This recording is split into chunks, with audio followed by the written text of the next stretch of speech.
யாத்ராகமம் 12ஆம் அதிகாரம் 28 37 வரை. யாத்ராகமம் 12 28 37 வரை. இஸ்ரவேல் புத்திரர் போய் அப்படியே செய்தார்கள். கர்த்தர் மோசேக்கும் ஆரோனுக்கும் கட்டளையிட்டபடியே செய்தார்கள்.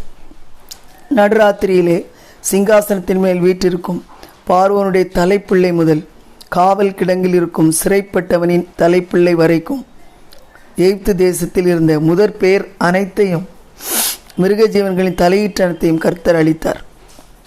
அப்பொழுது பார்வோனுடைய சகல ஊழியக்காரரும் எகிப்தர் யாவரும் ராத்திரியிலே எழுந்திருந்தார்கள். மகா கூக்குரல் எகிப்திலே உண்டாயிற்று. சாவில்லாத ஒரு வீடும் இருந்ததில்லை. ராத்திரியிலே அவன் மோசேயையும் ஆரோனையும் அழைப்பித்து, நீங்களும் இஸ்ரவேல் புத்திரரும் எழுந்து என் ஜனங்களை விட்டு புறப்பட்டு போய் நீங்கள் சொன்னபடியே கர்த்தருக்கு ஆராதனை செய்யுங்கள். நீங்கள் சொன்னபடியே உங்கள் ஆடு மாடுகளையும் ஓட்டிக்கொண்டு போங்கள், என்னையும் ஆசீர்வதியுங்கள் என்றான். எகிப்தியர் நாங்கள் எல்லாரும் சாகிறோமே என்று சொல்லி தீவிரமாய் ஜனங்களை தேசத்திலிருந்து அனுப்பிவிட அவர்களை மிகவும் துரிதப்படுத்தினார்கள். பிசைந்தமா புளிக்கு முன் ஜனங்கள் அதை பாத்திரத்துடனே தங்கள் வஸ்திரங்களில் கட்டி தங்கள் தோள் மேல் எடுத்து கொண்டு போனார்கள். மோசே சொல்லியிருந்தபடி இஸ்ரவேல் ஜனங்கள் எகிப்தியரிடத்தில் வெள்ளியுடைமைகளையும் பொன்னுடைமைகளையும் வஸ்திரங்களையும் கேட்டார்கள். கர்த்தர் ஜனங்களுக்கு எகிப்தியரின் கண்களில் தயவு கிடைக்கும்படி செய்ததினால் கேட்டதை அவர்களுக்கு கொடுத்தார்கள். இவ்விதமாய் அவர்கள் எகிப்தியரை கொள்ளையிட்டார்கள். இஸ்ரவேல் புத்திரர் ராமசேசை விட்டு கால்நடையாய் பிரயாணம் பண்ணி சுக்கோத்துக்கு போனார்கள். அவர்கள் பிள்ளைகள் தவிர 6,00,000 புருஷராயிருந்தார்கள்.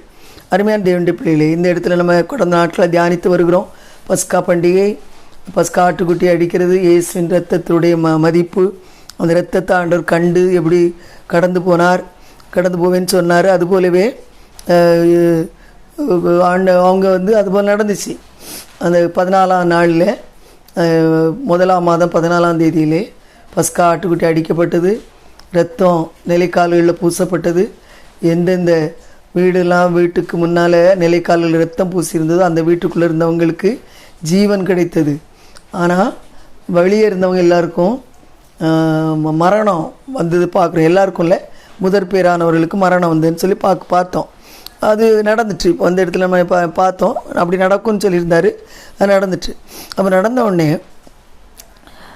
அப்போ பார்வோன் மோசே எவ்வளவு எல்லாம் சொன்னது எல்லாம் இதுவரை நடந்திருக்கு. சும்மா பயங்காட்டிட்டு நடக்காமல் இல்லை. எல்லா வாதையும் மோசே சொல்லியிருக்கிறான், வந்துச்சு, மோசே ஜெபம் பண்ணுறான், அது போயிடுது. இப்படியே தான் நடந்திருக்கு. அப்போ இந்த வாதையை பற்றி மோசே அங்கே சொல்கிறான் பார்வோனுக்கு, எல்லாம் சங்காரம் நடக்கும் அப்படின்னு சொல்லி. அப்போது அதை அவன் கேட்ட மாதிரியே இல்லை. அவன் ஒன்றுமே அதை சொன்ன மாதிரியும் இல்லை, அதுக்கு பயப்பட்ட மாதிரியும் இல்லை.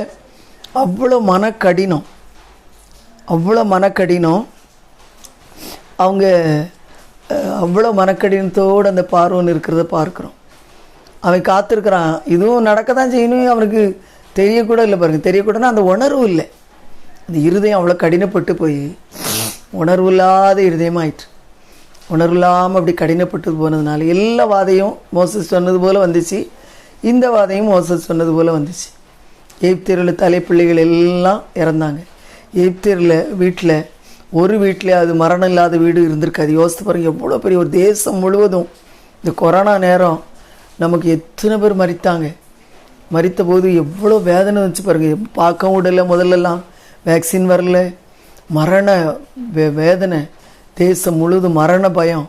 யாருக்கு எப்போ வரும், வெளியே போக முடியாது, ஒன்றும் வாங்க முடியாது, இந்த மாதிரி இருந்துச்சு பாருங்கள். அந்த மகாமாரின்னு சொல்லுவாங்க, கொள்ளை நோய்ங்கிறது இப்படி இதுதான் கொள்ளை நோய். இப்போ நாங்கள் சூரத்துக்கு வந்த புதுசில் ஒரு கொள்ளை நோய் வந்துச்சு. அந்த கொள்ளை நோய் 94 நாங்கள் வந்து அந்த மாதமாக அதுக்கு அடுத்த மாதமாக அந்த மழை நேரத்துக்கு கொஞ்சம் முன்னால். அப்போது நாங்கள் ஒரு வீட்டில் இருந்தோம், 7வது மாடியில். அந்த பக்கம் ஒரு ராஸ்தா இருந்துச்சு. அப்போது அந்த ஒரு பிளேக் வந்துச்சு. அப்போ டிவிலாம் நிறைய வீட்டில் கிடையாது. எங்கள் வீட்டிலலாம் டிவி இல்லை. அப்போ டிவி இல்லாதனால ஒன்றும் தெரியாது. குஜராத்தில் ஒன்றுமே மூச்சே விடலை. அது என்ன அடையாளங்கள் இருக்கும், எப்படி சளி பிடிக்குமா, காய்ச்சல் வருமா, வாந்தி வருமா, ஒன்றுமே தெரியாது. அந்த பிளேகை பற்றி ஏபிசிடி கூட தெரியாது. ஆனால் நான் அந்த ஜன்னல் வழியாக பார்ப்பேன். பார்க்கும்போது அந்த வண்டியில் சும்மா அந்த வெளியில் வச்சுருக்காங்களா, வண்டியில் விற்கிறாங்கள சின்ன வண்டிங்க, 4 வீல் இருக்கும், ஒரு டேபிள் மாதிரி, அதில் வச்சு சும்மா குப்பையெல்லாம் மேலே போட்டு எத்தனை பணங்களை கொண்டு போவாங்க. எங்கள் அந்த வீட்டுக்கு கொஞ்சம் தூரம் தள்ளி அந்த சுடுகாடு இருந்துச்சு. நாங்கள் மெயின் ஏரியாவில் இருந்தோம். அது வழியாக அந்த ராஸ்தா வழியாக போனால் அங்கே எண்டில் சுடுகாடு.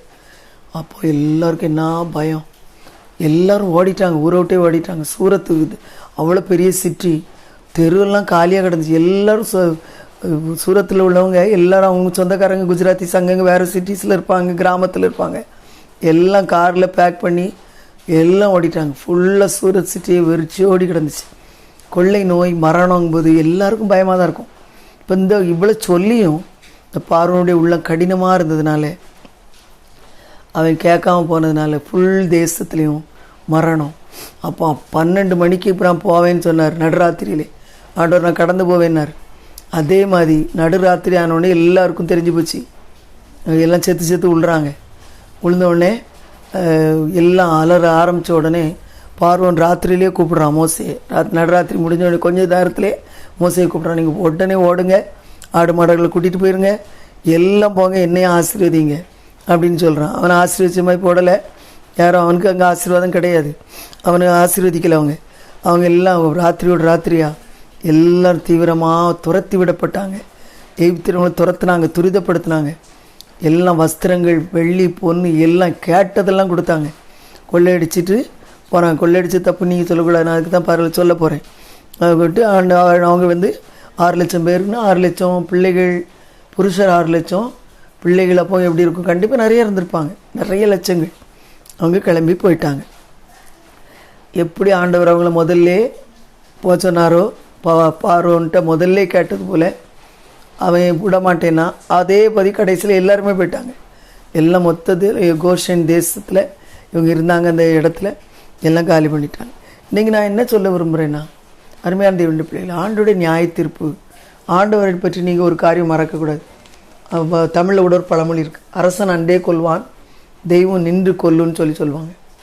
தெய்வம் நின்று கொல்லுன்னா, ஆண்டவர் யாருக்கும் தண்டனையை சட்டு புட்டுன்னு கொடுக்க மாட்டார். ரொம்ப பொறுமையோடு இருப்பார், நீடிய பொறுமையோடு இருப்பார். சிலருக்கெல்லாம் பல வருஷம் கொடுப்பார், பல மாதம் கொடுப்பார், பல நாள் கொடுப்பார், அப்படியே கொடுப்பார். சிலருக்கெல்லாம் வாழ்நாள் முழுதும் கூட கொடுப்பார். அது நமக்கு தெரியாது எவ்வளோ கொடுப்பாருன்னு, அது அவருக்கு தான் அந்த ஞானம் தெரியும். பூரண ஞானம் உள்ளவர் யார் யாருக்கு எவ்வளோ நாள் கொடுப்பாரு, எவ்வளோ வருஷங்கள் கொடுப்பாரு, அவருக்கு தான் தெரியும். ஆனால் ஆண்டவர் நேரம் கொடுப்பாரு, பொறுமையாக இருப்பார். மனிதன் எப்படி அந்த ஆண்டவருடைய வார்த்தைக்கு அவன் எப்படி ரியாக்ட் பண்ணுறான்னு பார்த்துட்டே இருப்பார். அப்புறம் ஆண்டவருக்கு அவர் எப்போவுமே அவர் நியாய பரமேஸ்வர், அவர் நியாயம் உள்ள தேவன். ஒரு மனிதனும் ஆண்டவர் மேலே இப்போ எல்லோரும் சும்மா கடந்து கத்துறாங்க, ஓ அப்படி இருக்கிறது, இப்படி பண்ணியிருக்காரு, அப்படி பண்ணியிருக்காரு. ஏத்திஸ்டுகள் கூட பாருங்கள், மெயின் பிரச்சனை தான் சொல்லுவாங்க, மெயின் பாயிண்ட். கடவுள் ஒருத்தர் இருந்தால் இவ்வளோ கஷ்டங்கள் நடக்குப்பா, இவ்வளவு ரேப்பு நடக்கு, கொலைகள் நடக்கு, இவ்வளவு கஷ்டங்கள் நடக்கு மனித ஜாதிக்கு.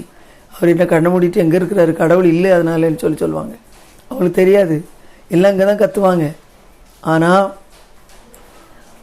இந்த உலகத்தில் ஆண்டவர் கிரியை செய்கிற விதம் நமக்கு ஃபுல்லாக புரியாது. சிலருக்கு தண்டனை உடனே கிடைக்கும், சிலருக்கு தண்டனை கிடைக்காது. சிலர் தண்டனை கிடைக்காமலே அதுவும் இருக்குது. சிலருடைய பாவங்கள் வெளியேறங்க ஆகும், சிலருடைய பாவங்கள் வெளியேறங்க ஆகாமலே அவங்கள பின்தொடர்னு போட்டிருக்கு, அவங்க எலும்புகளில் படுத்திருக்குன்னு போட்டிருக்கு. அது அதுக்கப்புறம் அவங்க துன்மார்க்கமாகி அவங்க உயிரோடு எழும்புற நாள் நடக்கும். சிலர் தேவ பிள்ளைகளுடைய சில கிரியைகள் கூட அவங்க சாகிறவரை ஆண்டவர்கள் தண்டனை கொடுக்காமலே விட்டுருவார். அவங்க எழும்புவாங்க, உயிரோடு எழும்பி இயேசு கிறிஸ்துடைய அந்த பரிசு வாங்குகிற அந்த சிங்காசனம், நரகத்துக்கு போக மாட்டாங்க, அந்த இடத்துல பிரதிபலன் கொடுக்குற அந்த சிங்காசனத்துக்கு முன்பாகதாக அவங்க செய்த காரியங்களுக்கு எல்லாம் கட்டாகும் சில காரியங்கள். அருமையான தேவனுடைய பிள்ளைகளே, அப்போது ஆண்டவர் அநியாயம் பண்ணுறாரு நிறைய ஒரு உலகத்தில் கத்திட்டு கிடப்பாங்க இப்போது. ஆனால் ஒரு நாளும் ஆண்டவர் மாத்திரம் அநியாயம் பண்ணவே மாட்டார். அவர் மெதுவாக பண்ணமாக இருக்கும், சிலருக்கு சீக்கிரம் பண்ணமாக இருக்கும் தண்டனை, சிலர் கொடுக்க மாட்டார், சிலர் கொடுப்பார். சிலருக்கு வியாதிகள் வரும், சிலருக்கு வராது. துன்மார்க்குன்னு கூட வியாதி வராது. நல்ல தேவ தாசர்கள் வாழ்நாளெலாம் உழைச்சவங்களுக்கு வியாதி வரும், கேன்சர் வரும், கேன்சரில் சாவாங்க. ஒன்றுமே மனிதனுக்கு அவனுடைய குறைந்த ஞானத்தில் அவனுக்கு ஒன்றும் அதுக்கு பதில் தெரியாது. ஆனால் ஆண்டவர் மாத்திரம் ஒருத்தரும் விரல் காட்ட முடியாது. அவருடைய காரியங்கள் எல்லாம் நியாயமாக அவர் சில ரூல்ஸ் வச்சுருப்பார். ஆவிக்குரிய மண்டலத்தில் சில ரூல்ஸ் இருக்குது, ஃபிசிக்கல் வேர்ல்டில் சில லாஸ் இருக்கிற மாதிரி ஆவிக்குரிய மண்டலத்தில் சில லாஸ் இருக்குது. அந்த லாவுக்கு விரோதமாக போகவே மாட்டார். அதனால் யாருமே அவரை ஒன்றுமே சொல்ல மாட்டாங்க. நீங்கள் வெள்ளை சிங்காசன நியாயத்தீர்ப்பிலே கூட நீங்கள் போய் வரப்போகுதுன்னு தான் 1000 வருஷம் அரசாட்சிக்கு பிறகு எந்த துன்மார்க்கனும் ஆண்டவரை குற்றப்படுத்தவே மாட்டான், குற்றப்படுத்தவே முடியாது. நியாயமாக அவர் எல்லாருக்கும் செய்திருப்பார். நமக்கு தெரியாது, அதுக்கு அந்த பூரண ஞானம் உள்ளவர், அவருக்கு தான் அதை பண்ண முடியும், அவருக்கு தான் முடியும். ஆகையால் தான் தேவ பிள்ளைகள் கஷ்டப்படும் போது நம்ம ஏன் அப்படி ஆகுதுன்னு நம்ம ரொம்ப ஆண்டவர் மேலே கோவப்படக்கூடாது. ஏதாவது நியாயம் இருக்கும், ஏதாவது ரீசன் இருக்கும், ஆண்டுடைய வார்த்தையின்படி ஏதாவது ரீசன் இருக்கும், அவருடைய ரூல் படி ஏதாவது ரீசன் இருக்கும். அதனால தான் ஆண்டவரை ஒரு நாள் நம்ம குறை சொல்ல முடியாது. எங்கள் பார்வோனுக்கு இவ்வளோ கொடுத்த பிறகும் ஆண்டவர் இது பண்ணுறார். அதே மாதிரி பாருங்கள், எகிப்தியர் இந்த 430 வருஷம் இந்த இஸ்ரவேலரை அடிமையாக வச்சுருந்தாங்க. ஒரு சம்பளம் கொடுக்கல. ஒன்லி வெங்காயம், வெள்ளரிக்காய், மற்ற வெள்ளை பூடு நல்ல நைல் நதியில் பக்கம் நல்ல மீன், இறைச்சி இதெல்லாம் சாப்பிட்ருப்பாங்க. இறைச்சி பாத்திரங்கள்ல உட்காந்து நல்லா தின்னோன்னு சொல்கிறாங்க. அதெல்லாம் பண்ணியிருப்பாங்க. சாப்பாடுக்கு குறை இருந்திருக்காது. ஆனால் அவங்களுக்கு சம்பளம் கொடுக்கவே இல்லை. 430 வருஷம் எப்போ இருந்தவங்க அடிமையாக அவங்க வேலை செய்ய ஆரம்பித்தாங்கன்னு தெரில. யோசேப்பு இறந்த பிறகே ஆரம்பிச்சிட்டு அவ்வளோ வருஷத்துக்குரிய சம்பளம் மொத்தமாக வட்டியும் முதலுமா இவங்களுக்கு ஆண்டவர் கொடுத்துட்டாரு. அதனால் கொள்ளையிட்டாங்கன்னா எல்லாம் இப்படி ஐயோ இப்படி அவசர நேரத்தில் இப்போ நம்மளாம் நினைப்போம், இப்போ அவசர நேரத்தில் போய் நம்ம இப்படி அவங்கள ஒரு பிளாக்மெயில் பண்ணுறோமேன்னு சொல்லி மனுஷன் நினைப்பான். எல்லாம் இந்த மாதிரி செத்து கிடக்கிறாங்க எல்லா வீட்லேயும், இந்த நேரமாக போய் நகை எங்கேயும் கேட்பாங்க. அப்படி இல்லை அருமையான தேவனுடைய பிள்ளைகளே, அவங்களுக்கு அந்த சம்பளம் எல்லாம் கொடுக்காத சம்பளத்தெல்லாம் ஆண்டவர் வட்டி முதலமாக கொடுத்துட்டாரு. வெள்ளி பொண்ணு நில வெளியேறப்பட்ட வஸ்திரங்கள் என்னெல்லாம் கேட்டாங்களோ தெரியல, எல்லாம் கேட்டு மொத்தமாக அள்ளிட்டு போயிட்டாங்க. எகிப்தே கொள்ளையிட்டாங்க. எகிப்து ஒரு பெரிய தேசம், அன்றைக்கி அமெரிக்கா இருக்குல்ல, அந்த மாதிரி அந்த காலத்தில் ரொம்ப சிவிலைஸ்டாக இருந்த ஒரு நாடு. ஆனால் அந்த நாட்டில் உள்ள எல்லாம் வெள்ளியும் பொண்ணும் ஒரே நாள் ராத்திரியில் இங்கே போயிட்டு. இப்போவும் அப்படி தான் நடக்கும்.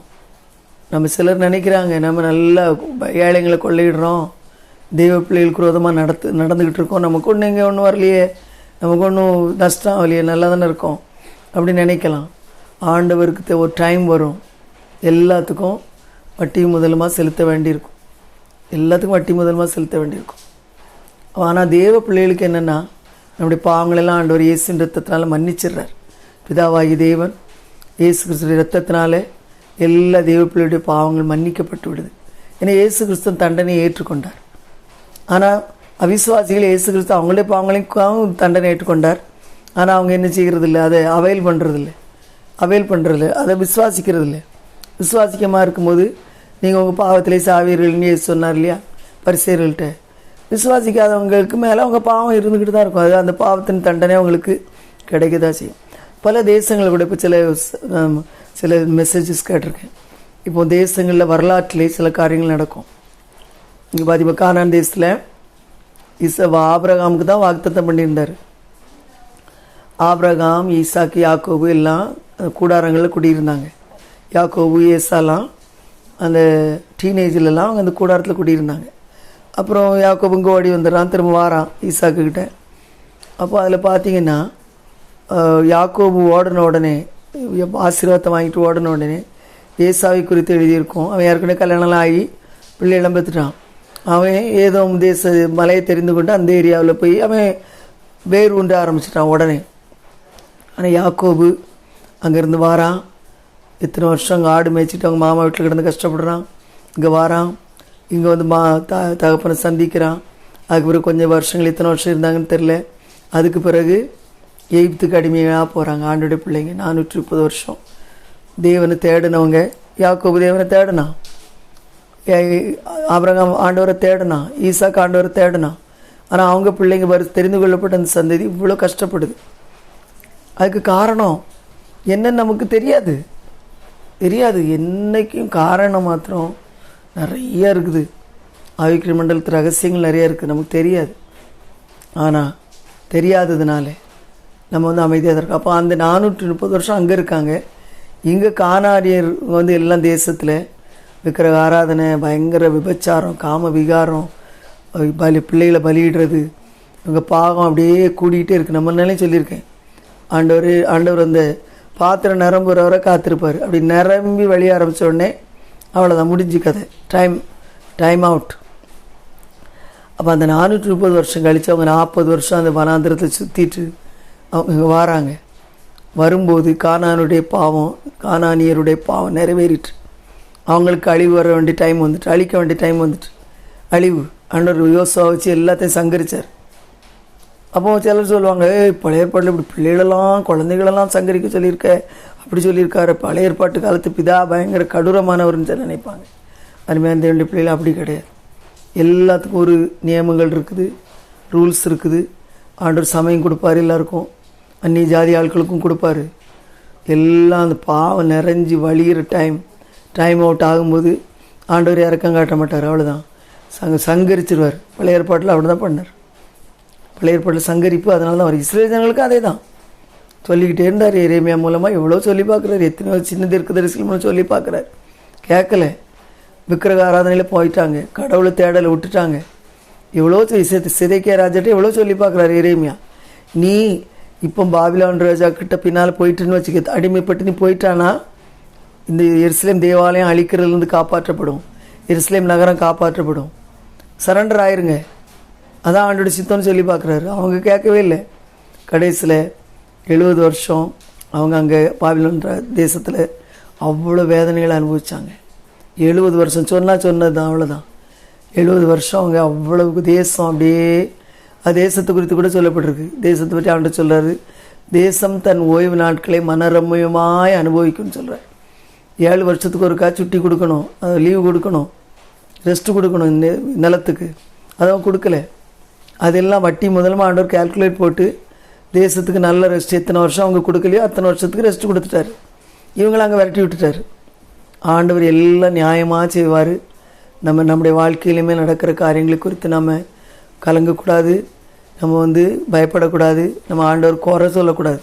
எல்லாத்துக்கும் ஒரு காரியம் இருக்கும், ரீசன் இருக்கும். ஆனால் ஆண்டவர் நம்ம நம்பணும். ஆண்டவரே, என்னுடைய நியாயம் உம்மிடத்தில் இருக்குதுப்பா, எனக்கு நீங்கள் உதவி செய்யுங்கன்னு சொல்லி கிருபை தருகிற ஆண்டவர், நல்ல ஒரு தயவுள்ள ஆண்டவர்கிட்ட நம்ம கேட்கும்போது, ஆண்டவர்கிட்ட இப்போ முறையிடும் போது ஆண்டவர் நமக்கு உதவி செய்வார்.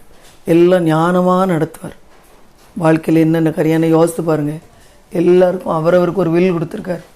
உலகம் முழுதும் விசுவாசிகளுக்கும் வில் இருக்குது, நமக்கும் வில் இருக்குது. தெரிந்து கொள்ளக்கூடிய அதிகாரம், அதை நம்ம எல்லாரும் உபயோகப்படுத்தலாம். கோடிக்கணக்கான மக்கள் வரலாற்றில் ஏற்கனவே இருந்திருக்காங்க, இப்போ இருக்கிறாங்கன்னு இருக்க போகிறாங்க. அவங்களுடைய வில், அவங்களுடைய தெரிந்து கொள்ளும் சக்திப்படி அவங்க வேறு தீர்மானங்கள் எடுத்துக்கிட்டே இருப்பாங்க. இதை எடுக்கணும்னு நினைப்பா, அப்புறம் அங்கே எடுப்பாங்க, இஷ்டப்படி எடுப்பாங்க. அதன் மத்தியிலும் எவ்வளோ பெரிய ஆண்டவர் ஞானமுள்ளவர் பாருங்கள். அதன் மத்தியிலும் இத்தனை கோடிக்கணக்கான ஜனங்கள் தங்களுடைய சொந்த அதிகாரத்தை, தெரிந்து கொள்ள அதிகாரத்தை பயன்படுத்தி வேறு தீர்மானங்கள் கர்த்தர் சித்தத்துக்கு விரோதமாக எடுப்பாங்க. நம்மளே ஆண்டோடைய பிள்ளைகளே சில நேரம் அப்படி பண்ணுவோம். அதை கூட ஆண்டவர் நமக்கு நன்மையாக மாற்றுவார். அது அவரால் மட்டும்தான் முடியும். அதெல்லாம் கணக்கு வச்சு, மேத்தமெட்டிஷியன் அவர் தான், கிரேட் மேத்தமெட்டிஷியன். அவர் தான் மேக்ஸே உருவாக்குனார். எல்லாம் கணக்கு வழக்கெல்லாம் கரெக்டாக இருக்கும் ஆண்டவர்கிட்ட. ஒரு கணக்கு அவர்கிட்ட ராங்காக ஆன்சர் வரவே வராது. எல்லாம் கரெக்டாக கணக்கு வச்சு அவிசுவாசிகளுக்கு அதுக்கேற்றபடி நேரம் கொடுப்பாரு, தண்டனை கொடுப்பாரு, என்ன பண்ணுவார். விசுவாசிகளுக்கும் நம்மளுக்கும் நம்முடைய வாழ்க்கையில் நடக்கிற காரியங்களுக்கெல்லாம் காரணங்கள் இருக்கும். ஆனால் கர்த்தருடைய வார்த்தையில் நமக்கு வாக்குத்தத்தங்கள் இருக்கிறபடினாலே நம்ம அந்த வாக்குத்தத்தங்களுக்கு கேட்டு ஆண்டோட்டு தயவுக்காக கெஞ்சலாம். இயேசுவின் ரத்தத்தை பயன்படுத்தலாம். நம்முடைய வாழ்க்கையில் கஷ்டம் வரும்போது, சில சாப வல்லமைகள் கிரியை செய்கிறது போல இருக்கும்போது போராடி நம்ம வெற்றி எடுக்கலாம். ஏன்னா இயேசு கிறிஸ்து நமக்காக எல்லாம் சிலுவையில் எல்லாம் பண்ணிட்டார். எல்லாம் அவர் வந்து அதுக்குரிய விலைக்கரையும் செலுத்தி விட்டார். இல்லை யாரையும் குறை சொல்லக்கூடாது. நிறைய பேர் ஞானம் இல்லாமல் கிறிஸ்தவங்களே ரொம்ப கன்ஃபியூஷனில் ஆண்டவரை குறை சொல்லுவாங்க, அதை சொல்லுவாங்க, இது யோபுடைய சிநேகிதராக தான் சொன்னாங்க. அங்கே மேலே என்ன நடக்குன்னே அவங்களுக்கு தெரியல. 3 சிநேகிதரும், அவனை நீ துன்மார்க்கன், நீ பாவி, நீ அதை செய்தா இதை செய்தா, அதான் ஆண்டவர் ரொம்ப கோபம்னு அடிச்சுக்கிட்டு இருக்காரு. நாங்கள் யோபுவே சொன்னான், கர்த்தர் கொடுத்தார் கர்த்தர் எடுத்தார்னா. கர்த்தர் கொடுத்தாரே தவிர கர்த்தர் எடுக்கலை. சாத்தான் தான் எல்லாம் எடுத்தான். தெரியாது. எலிக்கு கொஞ்சம் ஞானமாக பேசுகிறான். 4வது நண்பன் அவன் ஒரு 7 வயசானவன். கடைசியில் பேசுகிறான். கடைசியில் யோபுவே சொல்கிறான், என் வாயனை பொத்திக்கிறேன், நான் அறியாததெல்லாம் அலப்புனேன்னு சொல்கிறான். கரெக்டாக சொன்னான். அறியாதது அவன் அலப்புனேன்னு சொன்னான். அருமையான தேவனுடைய பிள்ளைகளே, நம்ம அலப்ப வேண்டாம். அறியாத காரியங்கள் அநேகம் இருக்கும். ஆனால் ஆண்டவர் எப்போவுமே நியாயம் உள்ளவர். பார்வோனுக்கு நியாயம் செய்தார், சமயம் கொடுத்தார். எகிப்து ஜனங்களுக்கு சமயம் கொடுத்தார். பார்வோனுடைய பிரபுகளுக்கு சமயம் கொடுத்தார். அவங்க மனம் திரும்பலை. கரெக்ட் டைமில் அடித்தார். அவங்களுக்கு சம்பளம் கொடுக்கல. சம்பளத்தெல்லாம் மொத்தமாக வட்டி மொத்தமாக ஒரே நாளில் ஒரே ஃபியூ ஹவர்ஸில் மொத்தத்தையும் கலெக்ட் பண்ணிக்கிட்டு அவங்க என்ன செய்தாங்க, போகிறதுக்கு அவங்களுக்கு உதவி செய்தார். எல்லாத்துக்கும் ஆண்டவர் வச்சிருப்பார் காரியங்கள். எவ்வளோ அருமையான ஆண்டவர் நம்ம சேவிக்கணும். அருமையான 2 பிள்ளைகளை நம்முடைய வாழ்க்கையிலும் கஷ்டங்கள் வரும்போது சோர்ந்து போகக்கூடாது. எல்லாத்துக்கும் பதில் கொடுத்துருவார். ஒரு தெய்வ பிள்ளைக்கு நமக்கு வாக்குத்தத்தங்கள் நிறைய இருக்குது. தெய்வ பிள்ளைகளை பிசாசு எவ்வளோ அடித்தாலும் அதுக்கு பதிலாக அவனுக்கு மில்லியன் டைம்ஸ் அவனுக்கு நரகத்தில் அவனுக்கு தண்டனையும் கிடைக்கும். அது மட்டும் இல்லை, மில்லியன் டைம்ஸ்க்கு மேலே இன்றைக்குமே நன்மை அதிகமான பலன் உள்ளதாக இருக்கும். மில்லியன் டைம்ஸ்க்கு மேலே நமக்கு அதற்குரிய பிரதிபலன் இந்த உலகத்தில் நம்ம ஃபுல்லாக கஷ்டப்பட்டே செத்தா கூட பரலோகத்தில் நமக்கு எல்லாம் கிடச்சிரும். ஆனால் நமக்கு ஒரு நாளும் தோல்வியே கிடையாது. கர்த்தர் இந்த வார்த்தைகள் மூலமாக அவங்களை ஆசீர்வதிப்பாராக. ஆமென்.